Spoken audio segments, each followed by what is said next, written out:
Şimdi deyiriksə, yazılı. həm yazılı, həm şifahi, fərqi yox. Olduğu için yazılı. Bu adlanır vasitəsidir. Yəni biz nitqə heç bir əlavə vasitə əlavə etmədən, nitqdə heç bir dəyişiklik etmədən başqasının sözünü, başqasının fikrini, başqasının dediyi cümləni, başqasının istifadə elədiyi ifadəni olduğu kimi yazırıq və yaxud deyiriksə, buna deyirik vasitəsidir. Yox, biz onda müəyyən qədər dəyişiklik edib təqdim ediriksə, buna deyirik vasitəlidir. Sonra vasitəsiz nitq durğu işarələri ilə bağlı olan bir mövzudur. Vasitəsiz nitqdə belə durğu işarələri var. O durğu işarələri nə vaxt, harada, necə istifadə olunur, indi əsasən ona baxacağıq. Sonra vasitəsiz nitq bizə 5 formada təqdim oluna bilər, qarşımıza 5 formada çıxa bilər. Vasitəsiz nitq nümunələrinə biz bir neçə cür rastlaşa bilərik. Məsələn, bir hekayə oxuyuruq, bir roman, bir povest oxuyuruq, bir poema oxuyuruq, bir bədii əsər oxuyuruq. Orada nə görürük? Görürük ki, orada hadisəni danışan müəllif var, bir də o hadisədə obrazların danışığı var. Məsələn, tutaq ki, biz Qurbanəli bəy hekayəsini oxuyuruqsa, məsələn, orada Cəlil Məmmədquluzadənin özünün yazdığı fikirlər var. Deyir ki, demək, kənddə böyük hayküy düşmüşdü, bugün heç kim çöl işlərinə getməmişdi, hamı Pristavın həyətinə yığılmışdı, səbəb də o idi ki, Pristavın arvadının ad günüydü. Bu yazan bunu əsərin, hekayənin müəllifidir. Amma orada obrazlar var da, məsələn, Pristav var, arvadı var, digər qonaqlar var, xüsusilə Qurbanəli və Kərbəlayı Qasım var, Kərbəlayı Qasım var.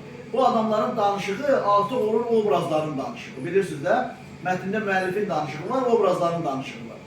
Bax, indi biraz əvvəl təhlil elədiyimiz mətn vardı, birinci mətn. Bax, o birinci mətndə görürsünüz, adamlar bir-biri ilə danışırlar. O hekayəni, o mətni yazan adam İsmail Şıxlıdır, Ölən Dünya əsərindən yazıb. Orada obrazların danışığı da var, müəllifin də danışığı var. İndi o müəllif, obrazların danışığı ki var, obrazların danışığını biz yazıda təqdim edəcəyik 5 formada. Diyalog formasında da ola bilər, dırnaq içərisində də ola bilər. Dırnaqda nə cür olur, diyalogda nə cür olur, onları bir-bir indi deyəcəm. Uşaqlar, sxemlə veririk, vasitəsizlik. Uşaqlar, vasitəsizlikdə müəllifin sözü var. Müəllifin sözü. Bax, müəllifin sözünün nə olduğunu izah elədim artıq sizə. Müəllifin sözü əgər cümlənin birinci hərfi idisə, böyük hərflə başlayacaq, M-lə başlayacaq. Yaxud ortada gəlirsə, kiçik M-lə yazılacaq. Nəticədə müəllifin sözü M-ilə göstəriləcək.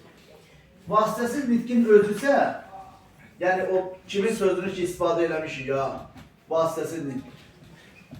O isə V hərfi ilə göstəriləcək, böyük və ya kiçik.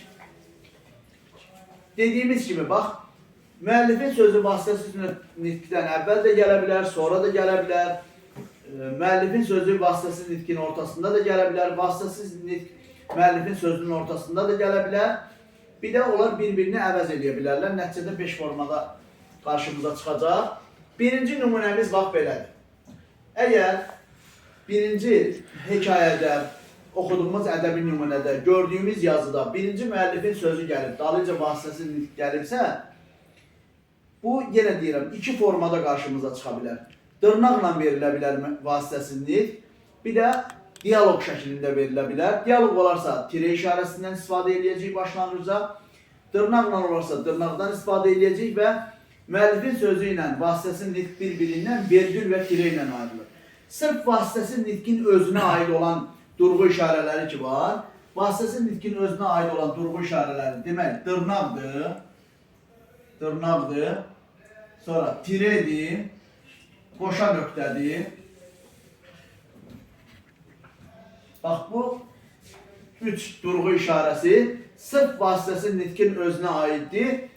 Bir də vergül də bunların içərisində verilir, amma vergülün bir ortaqlığı var da, vergül vasitəsiz nitqin özündə də ola bilər. Bir də hansı cümlə ki verir ya, həmin cümlənin məqsəd və intonasiyasından asılı olaraq, orada işlənən sözlərdən asılı olaraq, ola bilər ki, vasitəsiz nitqin içində xitab var, orada vergül qoyular, ara söz var, ara sözdə vergül qoyular.